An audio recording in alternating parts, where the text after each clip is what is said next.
ये बच्चों के खेलने की चीज नहीं, हाथ कट जाए तो खून निकल आता है। हमको मिटा सके ये जमाने में दम नहीं, हमसे जमाना खुद है, जमाने से हम नहीं। हकीकत छुप नहीं सकती बनावट के असूलों से, कि खुशबू आ नहीं सकती कभी कागज के फूलों से। अंधे के हाथ बटेर लग जाए तो वो शिकारी नहीं बन जाता गेंडा स्वामी। दोस्तों, हिंदी सिनेमा जगत में यूं तो अपने दमदार अभिनय से कई सितारों ने दर्शकों के दिल पर राज किया है, लेकिन एक ऐसा भी सितारा हुआ जिसे सिर्फ दर्शकों ने ही नहीं बल्कि पूरी फिल्म इंडस्ट्री में भी राजकुमार माना, और उनकी समाद अदायगी ने उन्हें फिल्म इंडस्ट्री का बेताज बादशाह बना दिया। नाम था कुलभूषण पंडित उर्फ राजकुमार। मैंने पिक्चर चले मैं फेल नहीं हुआ। रासो पिक्चर तो चली नहीं, आप 1 लाख बढ़ा रहे हैं। मैंने कहा पिक्चर चले मैं फेल नहीं हुआ, इसलिए 1 लाख बढ़ेगा।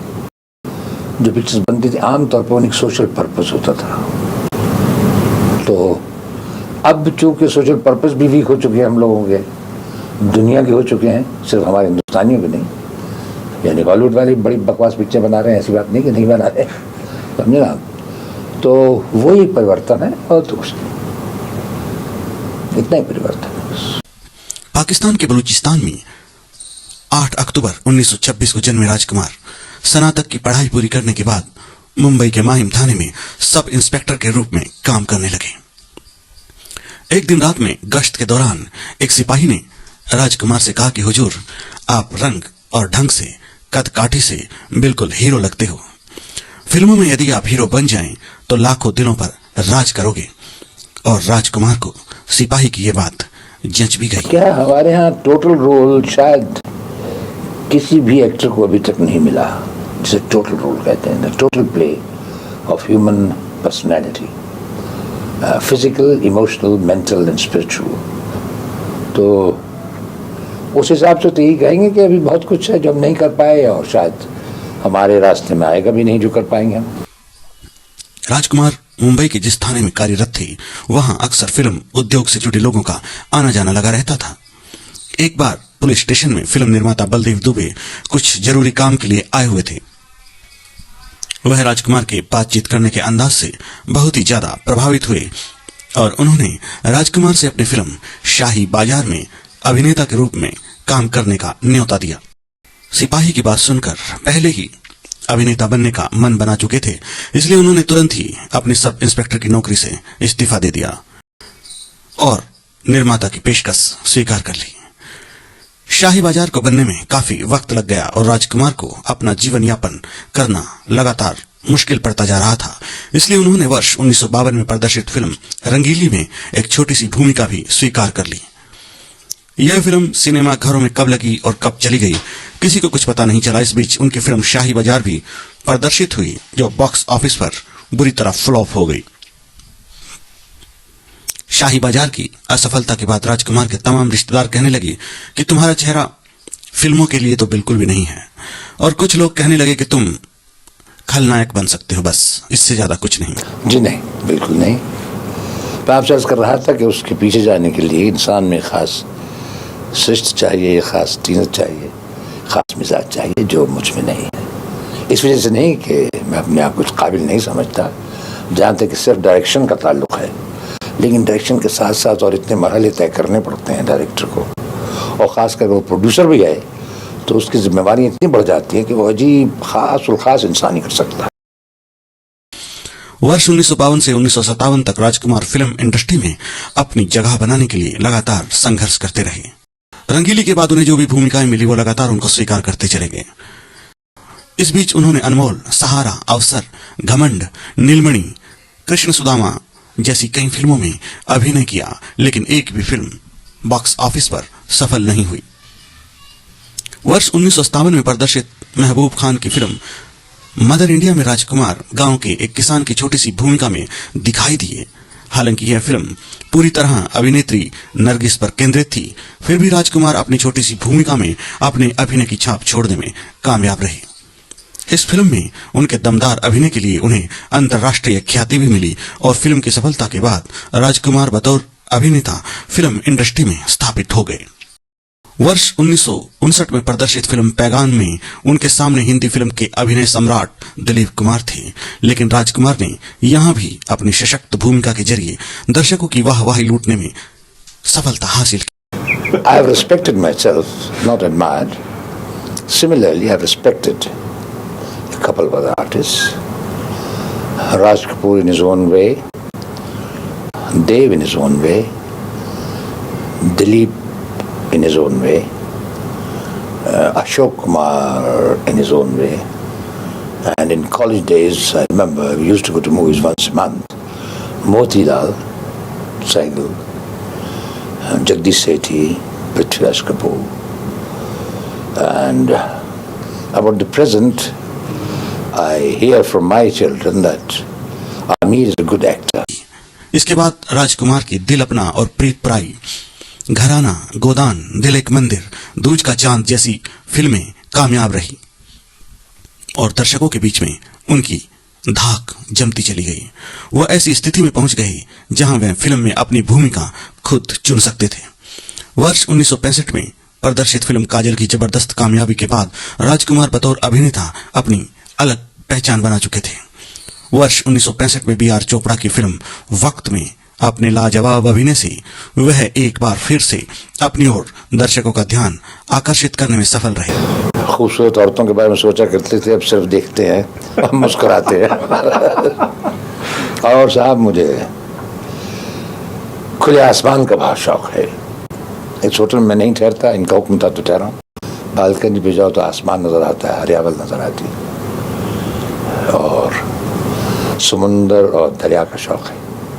आप इन पहाड़ों की बुलंदियों का शौक है। फिल्म वक्त में राजकुमार का बोला गया एक संवाद, चिनाई सेठ जिनके घर शीशे के बने होते हैं वो दूसरों पर पत्थर नहीं फेंका करते, या फिर चिनाई सेठ ये छुरी बच्चों के खेलने की चीज नहीं, हाथ कट जाए तो खून निकल आता है, दर्शकों के बीच काफी लोकप्रिय हुए।